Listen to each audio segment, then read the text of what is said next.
Medina ऐ खत्म रसूल फहरे उमम Shah Medina दिखला दे मुझे मंजर गुलजार मदीना दिखला दे मुझे मंजर गुलजार मदीना गुलजार मदीना गुलजार मदीना गुलजार मदीना गुलजार मदीना ऐ खत्म रसूल फख्र उमम शाह मदीना ऐ खत्म रसूल फख्र उमम शाह मदीना दिखला दे मुझे मंजर गुलजार मदीना दिखला दे मुझे मंजर गुलजार मदीना सलातुन्या अलैकुम ऐ खत्म रसूल फख्र उमम शाही मदीना ऐ खत्म रसूल फख्र उमम शाही मदीना दिखला दे मुझे मंजर गुलजार मदीना दिखला दे मुझे मंजर गुलजार मदीना गुलजार मदीना गुलजार मदीना गुलजार मदीना गुलजार मदीना दिखला दे मुझे मंजर गुलजार मदीना सलातुन्या अलैकुम अल्लाह ने मक्का ही में एक काबा बनाया अल्लाह ने मक्का ही में एक काबा बनाया उस काबे का काबा तेरी मरकत को बनाया हर साल में हाजी चले जाता है मदीना दिखला दी मुझे मंजर गुलजार मदीना दिखला दी मुझे मंजर गुलजार मदीना सलातुन्या अलैकुम अल्लाह ने तुम्हें अपना ही महबूब बनाया अल्लाह ही ने तुम्हें अपना ही महबूब बनाया मेराज की शब सारी खुदा यही को दिखाया मेराज की शब सारी खुदा तुम्ही को दिखाया अल्लाह ने बनाया तुम्ही सुल्तान मदीना अल्लाह ने बनाया तुम्ही सुल्तान बनाया दिखला दी मुझे मंजर गुलजार मदीना गुलजार मदीना गुलजार मदीना दिखला दी मुझे मंजर गुलजार मदीना सलातुन्या अलैकुम कौनैन का मुख्तार खुदा तुमको बनाया कौनैन का मुख्तार खुदा तुमको बनाया उम्मत का निगहबान खुदा तुमको बनाया उम्मत का निगहबान खुदा तुमको बनाया हर हाल हाल में मददगार है सुल्तान मदीना, हर हाल मददगार है सरकार मदीना।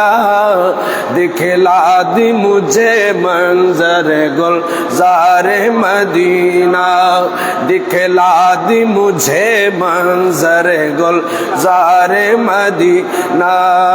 सलातुन्या अलैकुम। बिस्मिल्लाहिर रहमानिर रहीम। वकतबना अलैहिम फीहा अन्नन नफ्स बिन्नफ्स वल आइन बिल आइन वल अन्फ बिल अन्फ वल उज़्ना बिल उज़्न वस्सिन्ना बिस्सिन्न वल जुरूहा क़िसासुन फमन तसद्दक़ा बिही फहुवा कफ़्फ़ारतुन लहु वमन लम यहकुम बिमा अंज़लल्लाहु फउलाइका हुमुज़ ज़ालिमून। सदक़ल्लाहुल मौलानाल अज़ीम व सदक़ा रसूलुहुन नबियुल अमीनुल करीमुर रऊफुर रहीम। रब्बी सल्लि व सल्लिम व बारिक अलैहि। সম্মানিত এলাকাবাসী, শ্রদ্ধেয় মুসাল্লিন ইকরাম, পর্দার আড়ালে খাওয়াতিন মা এবং বোনেরা, রহমানি ওয়া রাহমাকুমুল্লাহ তাআলা ফিদ দারাইন। আল্লাহ পাক আযজা ওয়া জালের দরবারে পাকে শুকর আদায় করছি, যিনি আমাদেরকে আল্লাহর ঘর মসজিদে জামাদিউল আউয়াল চাঁদে প্রথম জুমা আদায় করার তৌফিক সুযোগ আল্লাহ পাক দান করেছেন। আমরা একটু মহাব্বতে বলি আলহামদুলিল্লাহ। পবিত্র কালামে মজিদ ফুরকান হামিদ থেকে আমি গুনহগার, ষষ্ঠতম পারা সূরা মায়েদা শরীফের ৪৫ নাম্বার আয়াত আপনাদের খেদমতে বরকতান তেলাওয়াত করেছি। আল্লাহ পাক আযজা ওয়া জাল আমাদেরকে খুব সুন্দর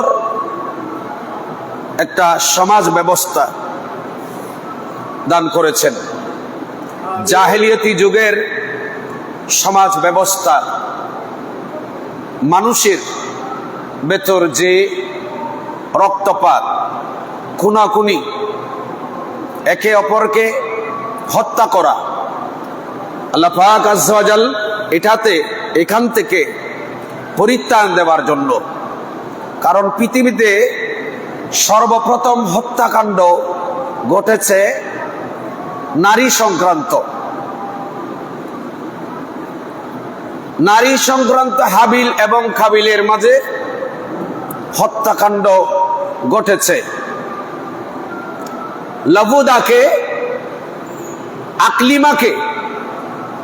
আকলিমাকে শাদী করার, বিয়ে করার ব্যাপারে সাইয়েদনা আদম সফিউল্লাহ আলাইহিস সালাতু ওয়াস সালাম ওনার বিবি আমাদের মা জান মা হাওয়া আলাইহিস সালাম, যিনি জেদ্দাতে শায়িত আছেন, জেদ্দায় মকবরায় মা হাওয়া আলাইহিস সালামের মকবরা, কবর, মাজারে পাক রয়েছে। আমি গুনাহগার, আমার সাথে কিছু হাজীদেরকে নিয়ে মা হাওয়া আলাইহিস সালামের জিয়ারত করার আল্লাহ পাক তৌফিক দিয়েছেন। আদম আলাইহিস সালাতু ওয়াস সালাম এবং মা হাওয়া আলাইহিস সালামের সংসারে আল্লাহ পাক জোড়া জোড়া ছেলে সন্তান দান করতেন। এটা আল্লাহ পাকের কুদরত। আল্লাহ পাকের কুদরত, মা হাওয়া আলাইহিস সালাম প্রতি বছর জোড়া জোড়া সন্তান প্রসব করতেন। সেখানে একজন ছেলে আর একজন মেয়ে। আগের জোড়ার সাথে পরের জোড়ার সাথে উভয় জোড়ার ছেলে মেয়েদের মধ্যে শাদী সম্পাদন হতো। সাইয়েদনা আদম আলাইহিস সালাতু ওয়াস সালাম ওনার শরীয়তের মধ্যে এমন ছিল। তো আকলিমা কি শাদী করতে গিয়ে হাবিল এবং কাবিলের মধ্যে ঝগড়া হয়েছে। সর্বপ্রথম হত্যাকাণ্ড এই জমিনের মধ্যে হয়েছে যে কাবিল সে আপন ভাইকে শাদী করার ব্যাপারে, নারী সংক্রান্ত ব্যাপারে সে হত্যা করেছে। একটু জোরে বলুন না আউযুবিল্লাহ। এটা অনেক লম্বা ঘটনা, আমি ওদিকে যাচ্ছি না।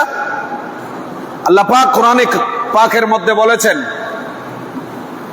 وَمَن يَقْتُلْ مُؤْمِنًا مُتَعَمِّدًا فَجَزَاؤُهُ جَهَنَّمُ خَالِدًا فِيهَا وَغَضِبَ اللَّهُ عَلَيْهِ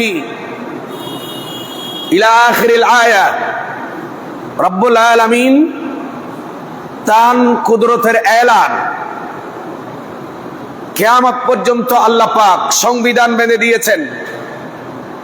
কোরআনে পাক এটা আমরা মুসলমানের জন্য, এটা এমন একটা সংবিধান, জীবন ব্যবস্থা, সমাজ ব্যবস্থা, এটার মধ্যে এমন ভাবে আল্লাহ পাক আমাদের জন্য সংবিধান রব্বুল আলামিনের পক্ষ থেকে আমাদের জন্য বেঁধে দিয়েছেন। এটাকে পরিবর্তন, তাগায়্যুর, তাবাদ্দুল করার মতো ক্ষমতা পৃথিবীর কারো কাছে নাই। রাসূল পাক সাল্লাল্লাহু তাআলা আলাইহি ওয়াসাল্লাম মদিনাতুল মুনাওয়ারায় মক্কাতুল মুকাররমা থেকে হিজরত করার পর মদিনার সনদ সর্বপ্রথম সংবিধান রচনা করেছেন আল্লাহ পাকের এই কোরআন দিয়ে। সুবহানাল্লাহ বলেন। সর্বপ্রথম পৃথিবীতে কোরআনে পাককে সংবিধান হিসাবে মেনে মদিনার সনদকে সামনে নিয়ে আমার রাসূল সর্বপ্রথম সামাজিক, রাষ্ট্রীয়, আন্তর্জাতিক, পারিবারিক, মানুষের মাঝে হানাহানি, মানুষের মধ্যে রক্তপাত, মানুষের মধ্যে বিবাদ, অর্থনৈতিক, এইভাবে আন্তর্জাতিকভাবে যে একটা সমাজকে প্রতিষ্ঠা করার জন্য আমার রাসূল কোরআনুল কারীমকে সামনে নিয়ে মদিনার সনদ সেই দিন রাসূল পাক সাহাবায়ে কেরামদেরকে নিয়ে লিখেছেন এবং সেটাই কোরআনুল কারীম অনুযায়ী সর্বপ্রথম সংবিধান। একটু চিৎকার দিয়ে বলুন না সুবহানাল্লাহ। আজকে পৃথিবীর দেশ, দেশ থেকে দেশ, মহাদেশ থেকে মহাদেশ, এশিয়া, ইউরোপ, আফ্রিকা, আমেরিকা, যে যতগুলা রাষ্ট্র আজকে সংবিধান, এই সংবিধানগুলা আজকে যারা লিখতেছেন এরা সবগুলাকে মদিনার সনদ এবং আমার নবীর সেই পথকে দেখে এরা আজকে বিভিন্ন দেশে তাদের নিজেদের হয়তো কিছু মন গড়া কিছু তত্ত্ব সেখানে দিয়ে তারা লিখছে। আমি লিখলে সেটা আপনি কাটবেন, আপনি লিখলে আমি কাটবো। আর নবী কোরআনুল কারীম দিয়ে যে সংবিধান রচনা করেছেন, পৃথিবীতে কারো ক্ষমতা নাই সেই সংবিধানকে রদ বদল করার, ঠিক কিনা? সেজন্য আল্লাহ পাক কোরআনুল কারীমের ভেতর আমাদের জন্য জীবন ব্যবস্থার জন্য বেঁধে দিয়েছেন। যদি ঈমানদার হই, যদি মুসলমান হই, আমাদেরকে সেইগুলার উপর যে ঈমান এনেছি, আমানতু বিল্লাহি, আল্লাহর উপর ঈমান এনেছি, আমানতু বিল্লাহি ওয়া মালাইকাতিহি, ফেরেশতাদের উপর ঈমান এনেছি, ওয়া কুতুবিহি, আসমানি কিতাব সমূহের উপর আমি আপনি ঈমান এনেছি, ওয়া কুতুবিহি ওয়া রাসূলিহি, সমস্ত রাসূলদের উপর আমরা ঈমান এনেছি। একটু বলুন না সুবহানাল্লাহ। তো সুতরাং সেখানে আল্লাহ বলছেন, ওয়ামান ইয়াকতুল মুমিনান মুতাআম্মিদান, যদি কোনো মানুষ ইচ্ছা করে কোন মুমিনকে যদি হত্যা করে হয়, কোন মুমিনকে যদি হত্যা করে, তাহলে আল্লাহ পাক এখানে নিজেই বলেছেন ফাজাযাউহু জাহান্নামু, এই হত্যাকারীর জায়গা, হত্যাকারীর স্থান আল্লাহ পাক বলেছেন জাহান্নামে। জোরে বলুন না নাউযুবিল্লাহ। তাহলে আসুন, যদি কোনো মুমিন এক মুমিন অপর মুমিনকে যদি হত্যা করে হয়, এক মুসলমান অপর মুসলমানকে যদি হত্যা করা হয়, হত্যাকারীর জায়গা কোথায়? জাহান্নামে। কথা বলেন, কোথায়? জাহান্নামে। এই কথা বলেছেন কে? বলেন। আল্লাহ পাক নিজে এই কথা আমাদের জন্য বেঁধে দিয়েছেন। আজকে আমাদের মাঝে দেশ এবং পুরা বিশ্বে আজকে মানুষকে হত্যা করা হচ্ছে একজন অপরজনকে। যারা আজকে মানবতার কথা বলে তারা আজকে আমাদের মুসলমান ভাইদেরকে হত্যা করছে। ফিলিস্তিনে আমার ভাইদেরকে 50,000-এর উপর, এটা একটা তথ্য দেওয়া হয়েছে, 50,000-এর উপর আরো কত 50,000 আমার মুসলমান ভাইকে হত্যা করা হচ্ছে, ঠিক কিনা? লক্ষ লক্ষ আমার ভাই বোনদেরকে, শিশুদেরকে, নারীদেরকে নির্মমভাবে হত্যা করা হচ্ছে। বোমের পর বোম ফেলে, রাসায়নিক অস্ত্র প্রয়োগ করে আমার মুসলমান ভাইকে, ইমানদার ভাইকে হত্যা করা হচ্ছে, ঠিক কিনা? আসুন তাহলে এটার জন্য আল্লাহ পাক সূরা মাইদা শরীফের 45 নম্বর আয়াতের মধ্যে বলেছেন, আমার আল্লাহ বলেন ওয়া কাতাবনা আলাইহিম, আল্লাহ বলেন বান্দা আমি তোমাদের জন্য সংবিধান রচনা করে দিয়েছি, লিখে দিয়েছি কিতাবের মধ্যে, কোরআনের মধ্যে, তাওরাত, জাবুর, ইনজিলে, আসমানি সহিফা কিতাবগুলোর মধ্যে আল্লাহ পাক লিখে দিয়েছেন আন্নান নাফসা বিন নাফসে, আমার আল্লাহ বলেন জানের পরিবর্তে জান। কেহ যদি কাউকে অন্যায়ভাবে হত্যা করা হয়, আমার আল্লাহ বলেন যে হত্যা করেছে তাকে হত্যা করে বদলা নাও। এই আয়াতের নাম আয়াতে কিসাস। ওয়াল আইনা বিল আইনে, ওয়াল আইনা বিল আইনে, চোখের পরিবর্তে চোখ নষ্ট করা হোক।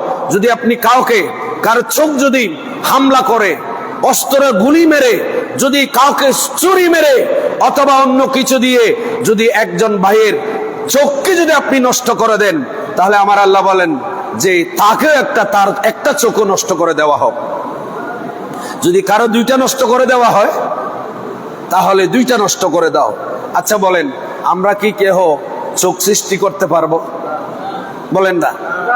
একটা চোখ বানানো কি সহজ? প্লাস্টিকের চোখ দিতে পারেন আপনি, সেখানে পাথরের চোখ লাগাতে পারেন, যা চোখে দেখা যায় না, যে চোখ দিয়ে দেখতে পারবেন না। কোরআনুল কারীমের অপর জায়গার মধ্যে বলেছেন ওয়া আবরিউল আকমাহা ওয়াল আবরাসাম ওয়া উহিল মাউতা বিইذনিল্লাহ। আল্লাহ বলেন, রব্বুল আলামিন সাইয়েদনা ঈসা নবী, ঈসা রূহুল্লাহ আলাইহিস সালাম কি আল্লাহ পাক এমন ক্ষমতা দিয়েছেন, এমন কারিশমা দিয়েছেন। ঈসা নবী ওনার হাতের ভেতর এমন মুজিজা, অলৌকিকতা দিয়েছেন। কোন জন্মের অন্ধ মায়ের পেট থেকে ভূমিষ্ঠ হতেন, যে চোখের মধ্যে কোনো জ্যোতি ছিল না, আলো ছিল না, পাওয়ার ছিল না, একেবারে পাওয়ারলেস, এইরকম জন্মের অন্ধ যদি ঈসা নবীর সামনে এনে দেওয়া হতো, ওয়া আবরিউল আকমাহা, ঈসা নবী ওনার হাত মোবারক ওই জন্মের অন্ধ মানুষের চোখের উপরে যদি ওনার নবুয়তের হাতখানা যদি লাগিয়ে দেওয়া হয়, মালিশ করে দেওয়া হয়, মুহূর্তের ভিতর ওই অন্ধ, জন্মের অন্ধ, তার চোখের মধ্যে রব্বুল আলামিন জ্যোতি ফিরাইয়া দিতেন। চিৎকার দিয়ে বলুন, আরো জোরে বলি কোরআনে পাক ঈসা আলাইহিস সালামের কারিশমা, ঈসা রূহুল্লাহর মুজিজা। আজকে পৃথিবীতে যত চোখের ডাক্তার আছে, পৃথিবীতে যত আই হসপিটাল আছে, যত উন্নত মানের হোক, দেশ বিদেশ, এশিয়া, ইউরোপ, আফ্রিকা, আমেরিকা, যত জায়গায় চোখের ডাক্তার আছে, যদি কোনো জন্মের অন্ধ, এইরকম জন্মের অন্ধ মানুষকে পৃথিবীর সমস্ত ডাক্তার এক জায়গায় করলে এরকম চিকিৎসা করে এই মানুষের চোখের জ্যোতি ফেরত দেওয়ার সম্ভাবনা আছে? কথা বলেন। পৃথিবীর ডাক্তার যেখানে ফিল হয়, সেইখানে আল্লাহ পাকের ব্যবস্থাপনায় নবী রাসূলের নবুয়তের পাওয়ার সেখানে মাত্র শুরু হয়। পৃথিবীর সমস্ত ডাক্তার, তাদের ক্ষমতা সেখানে শেষ, সেখানে নবীদের কাল্লা এমন মুজিজা। ওয়া আবরিউল আকমাহা, ঈসা নবী ওনার হাত মালিশ করে দেওয়ার সাথে সাথে ওই চুকির মধ্যে জ্যোতি চলে আসতেন। ঈসা নবীর যদি পাওয়ার এমন হয়, ওনার হাতের কারিশমা যদি এরকম হয়, আমার নবীর হাতের পাওয়ার, আমার নবীর নবুয়তের পাওয়ার, আমার রাসূলের রিসালাতের পাওয়ার, হাতের পাওয়ার কম হবে নাকি বেশি হবে? আসেন, বদরি সাহাবী, 313 জন সাহাবীর মধ্যে অন্যতম সাহাবী হযরতে রাসূল পাক সাল্লাল্লাহু তাআলা আলাইহি ওয়াসাল্লাম, ওনার হাতের কারিশমা কেমন দেখবেন আপনি। যখন অন্য নবী, অন্য রসুলের মুআজিজা, আমার রসুলের মুআজিজা যখন এক জায়গায় করবেন, তখন আমার নবীর ক্ষমতা বেশি নাকি অন্য নবীর ক্ষমতা বেশি সেটা প্রমাণ হয়ে যাবে। সুবহানাল্লাহ বলবেন না? আল্লাহু আকবার, আল্লাহু আকবার।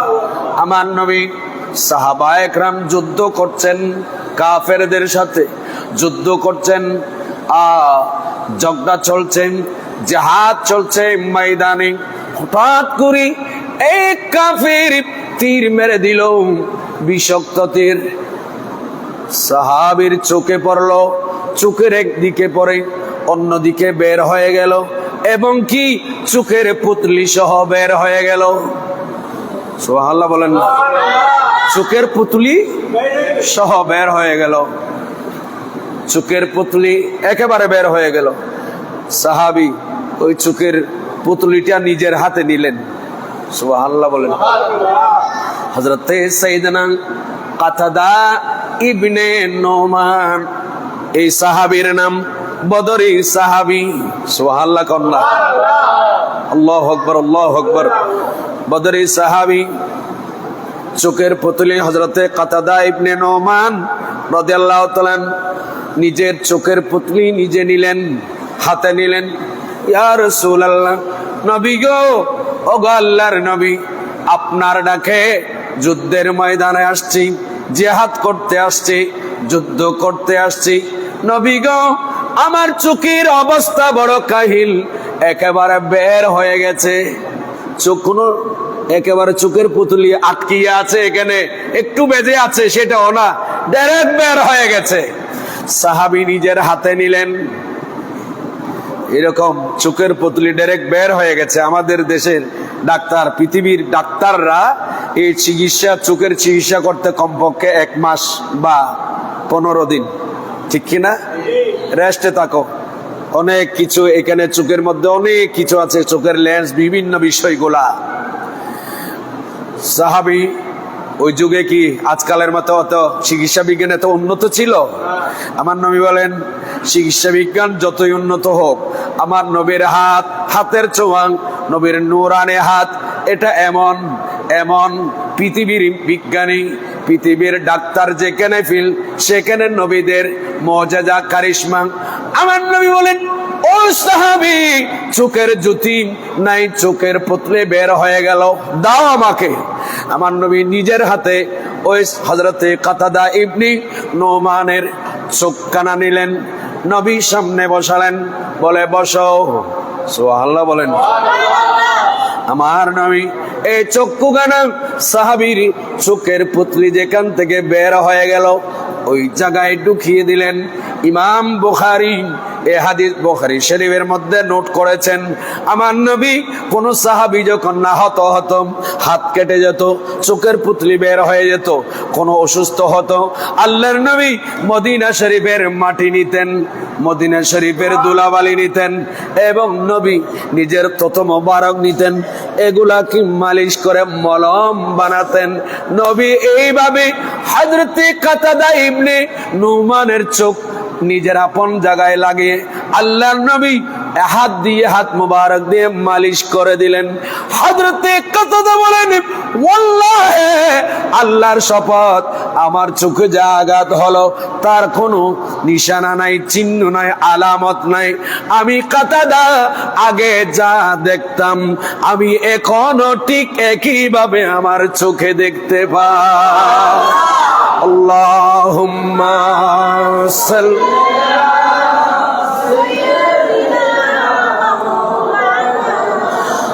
মুহাম্মাদ ওয়া আলা আলি সাইয়্যিদিনা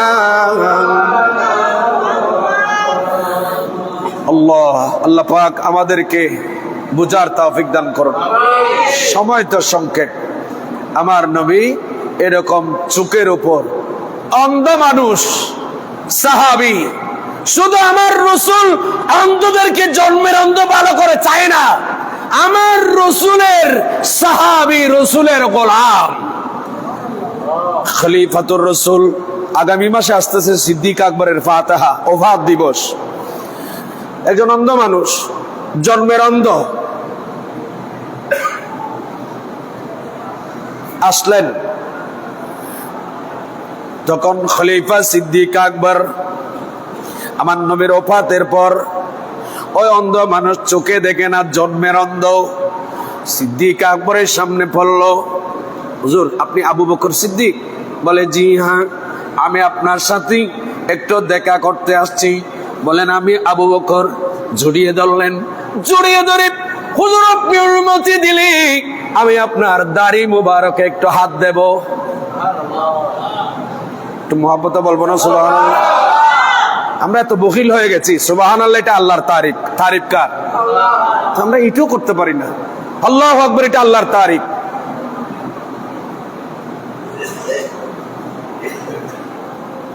ধরলেন, হুজুর বলেন ঠিক আছে আমি অনুমতি দিলাম বাবা আপনাকে। জন্মের অন্ধ আবু বকর সিদ্দিকের দাড়ি মুবারকে হাত দিলেন। জন্মের অন্ধ, চোখে দেখে না। ওই জন্মের অন্ধ সিদ্দিক আকবরের দাড়ি মুবারক ধরে আল্লাহর দরবারে দোয়া করতেছে, আল্লাহ আমি জন্মের অন্ধ, তুমি আমার চোখে জ্যোতি দাও নাই।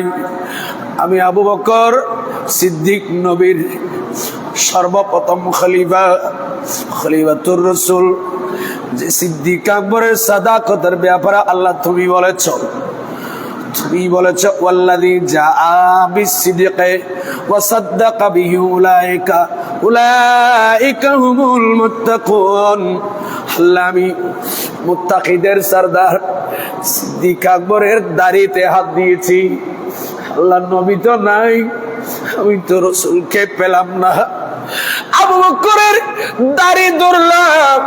আল্লাহ তোমার কাছে ক্ষমতা আছে, ঈসা নবী হাত দিলে জন্মের অন্ধ চোখের মধ্যে জ্যোতি ফিরাইয়ে দিতে, আমার নবী হাত দিলি চোখে জ্যোতি ফিরাইয়ে দিতে, আমার নবী হাত দিলি চোখের পুতলিটা তো ভালো হয়ে যেত। ওই মানুষ বললেন ও মাওলা আমি আবু বকরের দাড়ি ধরলাম, আবু বকরের দাড়ির উসিলা ধরে মাওলা তোমার দরবারে আমি দোয়া করতেছি। সিদ্দিক আকবরকে বলেন হুজুর আমি আপনার দাড়ি ধরলাম, আপনি একটু আল্লাহর দরবারে আমিন বলেন। ওই জন্মের অন্ধ বলেন আল্লাহ আবু বকরের দাড়ির উসিলায় আমার চোখের জ্যোতি ফিরাইয়া দাও। এই দোয়া করতে দেরি ওই ব্যক্তি কোনো দাড়ি ছেড়ে দেয় না। আমার আল্লাহ আবু বকর সিদ্দিকের দাড়ি মুবারকের উসিলায় ওই জন্মের অন্ধ মানুষের চোখের জ্যোতি মুহূর্তের ভেতর ফিরাইয়া দিলেন।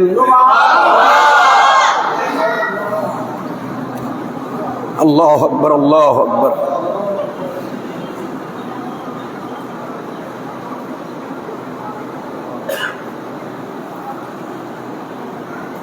আল্লাহ পাক আমাদেরকে দিয়েছে, আমরা কিন্তু ওগুলাকে ব্যবহার করতে জানি না। আমাদের দেশে কিছু মানুষ বলে হুজুর উসিলা আমল উসিলা হবে,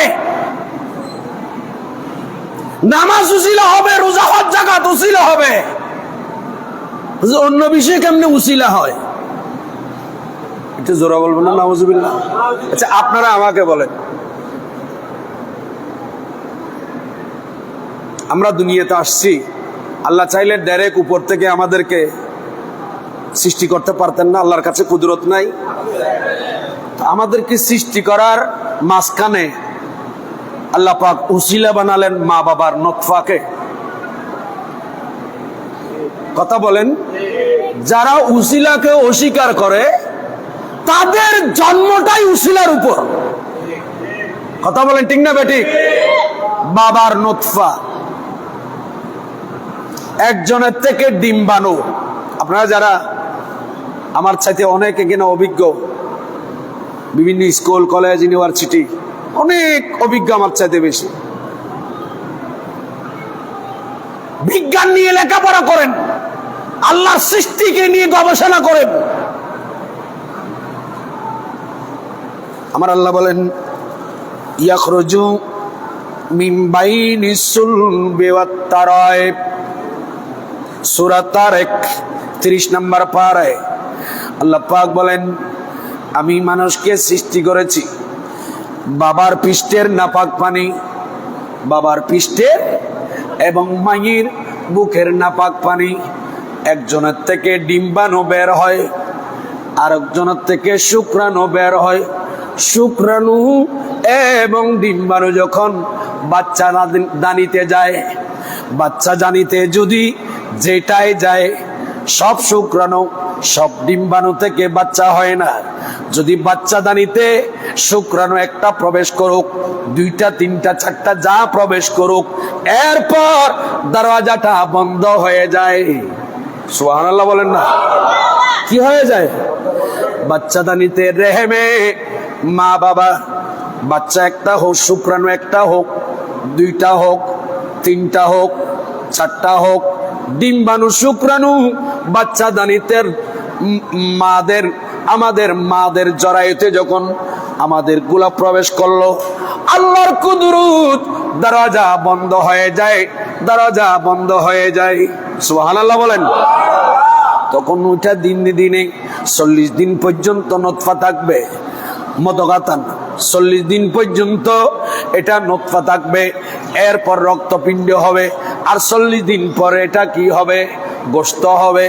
120 দিন পর আমার আল্লাহ সেখানে আলমে আরওয়া থেকে আমাদের রূহগুলাকে আল্লাহর হুকুমে ফেরেশতাদের মাধ্যমে মায়ের পেটের ভেতর ট্রান্সফার করা হয়। যারা বলে উসিলা মানি না, আমার আল্লাহ চাইলে শূন্যের উপরও আমাদের জন্য রিজিক সৃষ্টি করতে পারতেন। কি কথা বলেন না কেন? আমাদের রিজিক শূন্যের উপর আছে তো। কই বৃষ্টিগুলা কোথায়? কথা বলেন না কেন? বৃষ্টি কোথায়? বৃষ্টির পানি খাই কিনা? এই কথা বলেন না আপনারা। বৃষ্টির পানি খাই কিনা? পৃথিবীর সমস্ত পানিগুলাকে শুধুমাত্র জমজমের পানি ছাড়া পৃথিবীর সমস্ত পানিগুলা এক জায়গায় করলে বৃষ্টির পানির মতো স্বাদ হবে না। ঠিক কিনা? বড় করে বলে। বৃষ্টিগুলা, পানিগুলা রিজিক শূন্যের উপর আছে কিনা? সে পানি জমিনে পড়ে, সেখান থেকে আমাদের রিজিক উৎপাদন হয়। কথা বলেন তো। যারা ডাইরেক্ট খোঁজো, ডাইরেক্ট চাও না, উসিলা যে মানো না।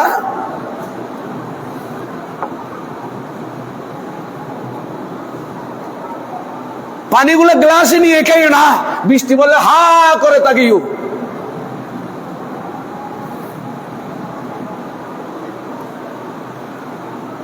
কৃষক চাষ করতেছে জমিনে, বৃষ্টি হচ্ছে উপর থেকে। শুধু এমনি বৃষ্টি হলে হবে না, আর বীজগুলা সবগুলা একসাথে থাকলে সেখানে শস্য হয় না। আমাদের বীজতলা আছে না? একটু কথা বলেন। বীজতলা আছে না? ধানের বীজ পেলে ধান, সেখান থেকে কি ধান পাওয়া যায়? যারা কৃষক আছে, আপনারা তো কৃষকদেরকে মূল্য দিচ্ছেন না। এরা আগে বীজ ফেলবে, বীজতলা, ওখান থেকে এগুলা নিয়ে জমিনের মধ্যে বিভিন্ন পন্থায় লোকা হয়।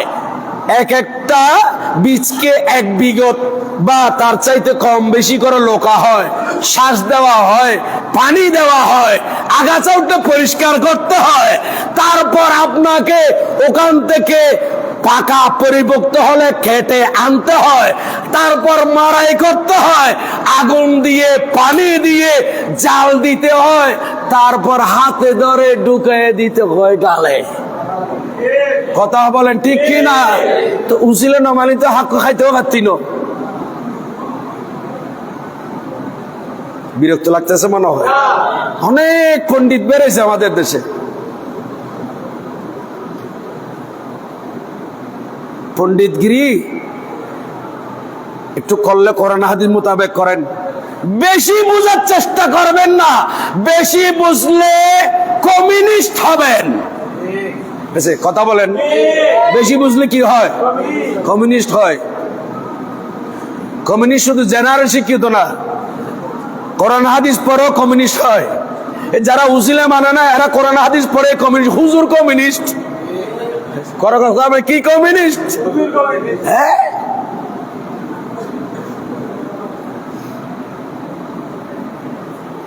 উসিলা ছাড়া কোন জিনিসটা আল্লাহ আমার জন্য রেখেছেন বলে? তুমি মরলে যে মাটির উপরে পচে গেলে, ফেটে গেলে মানুষ কষ্ট পাবে, মানুষের কষ্ট এগুলাকে কি লাঘব করার জন্য, হ্রাস করার জন্য তোমাকে আমাকে খবর দিয়ে ফেলতে হচ্ছে। ঠিক না? ঠিক না?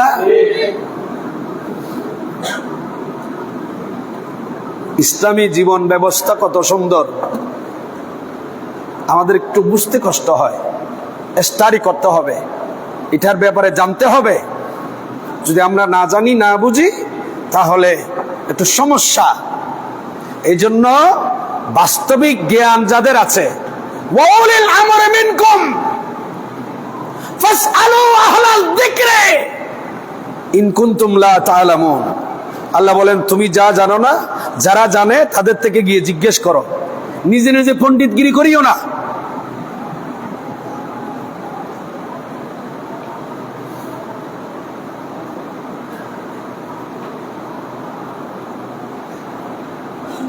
আল্লাহ পাক আমাদেরকে যথাযথভাবে বুঝার তৌফিক দান করুন। তাহলে আমি কথা অনেক লম্বাতে যাচ্ছি গা, আপনারা উপরে উঠেন, এই জন্য আমি নিচে নেমে গেছি। আল্লাহ জানার কতদিন বাদে না মেডির তলে ঢুকে দিবে।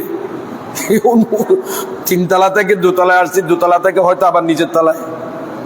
শুক্রবার সংকলন হয় না, কোন মসজিদে জায়গা নাই। আসরের সময় দেখা যায় মসজিদের 3 কাতারও নাই। হ্যাঁ,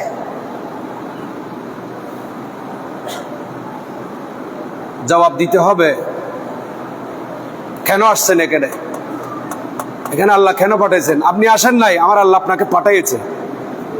আপনি আসছেন, আমি কি এখানে ইচ্ছে করে আসছি? আমরা কি দুনিয়ায় নিজের ইচ্ছে ভাবে আসছি? নিজের ইচ্ছে আসলে নিজের ইচ্ছায় খবরে যেতাম। খবর কখন যেতে চাই, কেউ যেতে না চাই। ইচ্ছা করে কেউ খবর যেতে চায় না।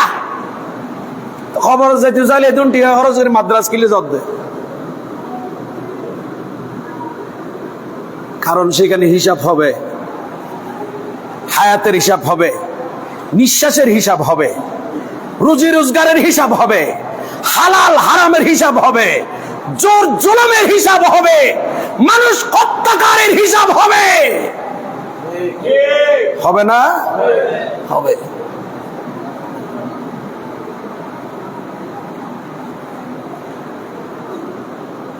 আজ পুরো পৃথিবী আমার রসুলের আদর্শকে, উসওয়াতুন হাসানাকে, রসুলের পাকের জীবনকে, হায়াতকে ইহুদি, নাসারা, কাফের, বেদিন, বিধর্মী, জুম্মা, চাকমা, হিন্দু, বৌদ্ধিস্ট, যত ধর্মের মানুষ আছে, সমস্ত ধর্ম আমার রসুলের, আমার নবীর জীবন, আমার রসুলের জীবন নীতি, পারিবারিক নীতি, সমাজ নীতি, রাষ্ট্রনীতি, অর্থনীতি, সব দিক নিয়ে গবেষণা করে D100 বই লিখে আমার রসুলের আদর্শকে 1 নম্বরে রেখেছেন। আর আমরা সেই নীতিগুলাকে ফলো করি না। কোনটাকে, কোন নীতি? রসুলের পাকের নীতিকে ফলো করেছেন। আমি গত 4 জুমা আগে এখানে ওয়াইজ করেছি, 3 জুমা 4 জুমা আগে। আমাদের দোয়া কেন কবুল হয় না? আমরা নিজেদেরকে নবীর সুন্নাহ, নবীর প্রেমিক দাবি করি, আশেক রসুল দাবি করি। আমার রসুলের আশেক দাবি করি, আর আমাদের মধ্যে রসুলের সুন্নাহ নাই। নবীর আশেক দাবি করেন, আশেক রসুল দাবি করেন, কিন্তু রসুলের সুন্নাহটা, তো এরকম আশেক হয়ে লাভ কি? আপনি আজীবন দোয়া করলে আপনার দোয়া আল্লাহর দরবারে কবুল হবে? নিজেদেরকে মুসলমান দাবি করি, কিন্তু আমি আমার মুসলমান অফার ভাইয়ের হক কি সেটা আমি জানি না। জানি আপনাদের কষ্ট হচ্ছে মনে হয়। আমি শেষ করতে যাচ্ছি, সময় শেষ। এখন দিন ছোট, দিন কি ছোট, খুব ছোট। এই জন্য আমরা সময়টাকে কি করি, সময় একেবারে আপনারা আরো আগে আসলে আরো আগে শেষ করব। এখন তো আমি বারবার বলি, আমাদের দেশে পুরা বিশ্বে শুক্রবার জুমার দিন, বিশেষ করে অন্য দেশের কথা বলবো না, আমাদের দেশে সরকারি ছুটি দেওয়া হয় সমস্ত অফিস আদালত, সরকারি বেসরকারি। কিসের জন্য, কোন কারণে শুক্রবার জুমার দিন সরকারি ছুটি হলো? কারণ কি? কি কোনোদিন নিজেকে জিজ্ঞেস করছেন? বলেন না, বলেন না, জিজ্ঞেস করেছেন? বলে শুক্রবার কেন বন্ধ হলো? রেস্ট নেওয়ার জন্য? বলেন না, রেস্ট নেওয়ার জন্য। 7 দিনে 7 দিন কাজ করি, আজকে একদিন রেস্ট নিই। আপনারা তো শুধু রেস্টের বন্ধ মনে করেন, শরীরকে একটু কি দেওয়ার জন্য, ব্যাগ দেওয়ার জন্য আপনি বন্ধ মনে করেছেন। ব্যাগ দেওয়ার জন্য শুক্রবারে বন্ধ হয় না। শুক্রবারে সরকারি ছুটি বন্ধ হওয়ার একমাত্র কারণ হচ্ছে জুমার নামাজ। কি কথা বলেন না, ঠিক কি না? সেটা কি আমাদের জানা আছে? তো জানা তাহলে খুতবা সমত কিনলে ইন্দু মসজিদ, হ্যাঁ, সেটা যদি জানা থাকে, আপনি জুমার দিন ছুটি দিয়ে জুমার নামাজ উল্লাই এই সুবাদে আপনি আপনার ছেলে মেয়ে, ভাইয়ের ছেলের মেয়ের বিবাহের আয়োজন করেছেন, বৌভাতের আয়োজন করেছেন, সামাজিক কিছু কাজকর্ম করবেন, সামাজিক কাজ করবেন জুমার নামাজ পড়ার পর বা নামাজের আগে। কই অনেক মানুষ মুসলমান আছি, জুমার নামাজ নাই, দুনিয়ার তালে পড়ে। কথা বলেন, কি হবে? আল্লাহর কাছে জবাব দিতে পারবেন? জবাব দিতে পারবো? হায়াতের হিসাব হবে। আপনাকে যে আল্লাহ নিঃশ্বাস দিয়েছে, শ্বাস প্রশ্বাস, করোনাতে দেখেছেন, এই করোনা রোগের সময় দেখেছেন, এখনো আছে। ফার্কবিতে এদিক থেকে একটু হেঁটে যান, রিক্সা করে যান, চিটাং মেডিকেলে যান, দেশে যত হসপিটাল আছে যান, আইসিইউতে যান। আইসিইউতে শ্বাস প্রশ্বাস নিতে না পারলে তাকে লাইফ সাপোর্ট দেওয়া হচ্ছে। কি দেওয়া হচ্ছে? Life support. কেন? একটু শান্তিতে কি নেওয়ার জন্য? কথা বলেন, নিঃশ্বাস নেওয়ার জন্য। তো এই নিঃশ্বাস নেওয়ার জন্য যদি একদিনে যদি 50 থেকে 1 লক্ষ টাকা শুধু যদি বিল দিতে হয় নিঃশ্বাস নেওয়ার জন্য, ফেলার জন্য, তো আল্লাহ আপনাকে যে মায়ের পেট থেকে পড়ার পর থেকে এই পর্যন্ত পৃথিবীর কোন লাইফ সাপোর্ট আপনার দরকার হয় নাই, আইসিইউ দরকার হয় নাই, কুদরতের আইসিইউ আল্লাহ পাক ফিটিং করে দিয়েছেন। আপনাকে আমাকে যদি জিজ্ঞেস করা হয়, আল্লাহ পাক যদি বলেন তোমাকে শান্তিতে নিঃশ্বাস ফেলার নেওয়ার জন্য যা সুযোগ দিয়েছি, এর হিসাব যদিও চায় আমরা কেহ দিতে পারবো? অন্য কিছু কথা বাদ দেন।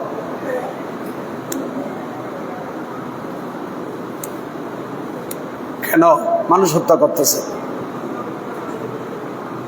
কেন জুলুম করতেছেন? কেন দখল করতেছেন?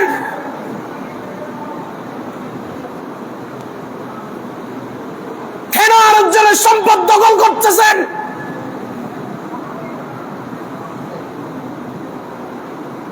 আল্লাহ পাক আমাদের সবাইকে, আমি এগুলো শুধু আপনাদেরকে একটা পয়েন্ট বলতেছি, এগুলো একটা বিষয়, তাওজি তশি ব্যাপক ব্যাপক। আমরা আপনাদেরকে মাঝে মধ্যে কিছু বলি, শুধুমাত্র আপনাদেরকে আল্লাহর ওয়াস্তে আল্লাহ পাক আমাদের সবাইকে চিন্তা নিজেদের আকল মোতাবেক, বিবেক মোতাবেক আমাদেরকে, নিজের বিবেকে না ধরলে অন্যজনের কাছ থেকে আমি কিছু পরামর্শ নিয়ে আমাদেরকে চলার তৌফিক দান করুন। যা পারবেন, যে ছেলে মেয়েদের জন্য ঘুষ খাইতেছেন, যে বউকে খাওয়ানোর জন্য সুদ খাইতেছেন, যে ছেলেকে লেখাপড়া করার জন্য ঘুষ খাইতেছেন, দেশের সম্পদ নষ্ট করতেছেন, দেশের সম্পদ প্রচার করতেছেন, গরিবের হক খেয়ে ফেলতেছেন, যেগুলার জন্য কবরে গেলে কেহ আপনার সাথে যাবে না। বলে না যাবে, বরঞ্চ কবর খনন করার জন্য কোদাল নিয়ে গেলে আপনাকে দাফন করে সে কোদালটাও ঘরে নিয়ে আসবে। কিচ্ছু যাবে না, কেহ যাবে না। আপনার হালাল পয়সার যদি কাফনের কাপড় হয়, সেই কাফনের কাপড় ছাড়া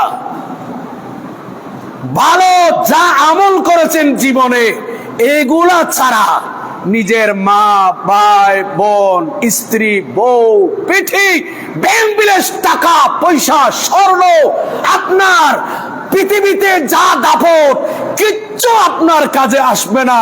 শুধু আপনি একলা থাকবেন, আপনার ভালো আমল যাবে, আর খারাপ করলে সুদ, ঘুষ, দুর্নীতি যা খারাপ করেছেন ওগুলা যাবে, ভালোগুলা যাবে। সেখানে কম্পেয়ার করলে ভালোর দিকের চাইতে খারাপের দিকটাই বেশি যাবে, ঠিক কিনা? ওয়া আখিরি দাওয়ানা আলহামদুলিল্লাহি রাব্বিল আলামিন।